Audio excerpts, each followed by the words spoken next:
अस्सलाम वालेकुम। तव्हां ॾिसी रहिया आहियो मंज़र टीवी। हाणे ख़बर शामिल कजे थी।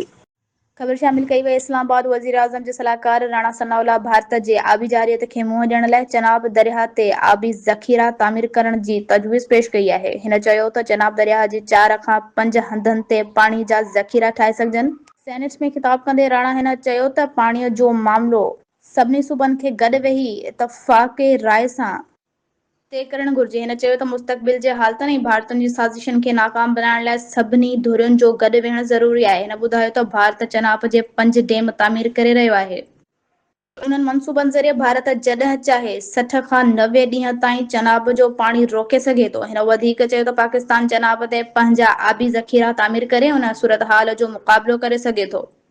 उहो मामिलो सदर मुमलिकत जे नोटिस में पिणु आंदो वियो आहे ऐं सदर उन मौज़ूअ ते पार्लियामेंट में तफ़सीली बहस करण जी ज़रूरत ते ज़ोर ॾिनो।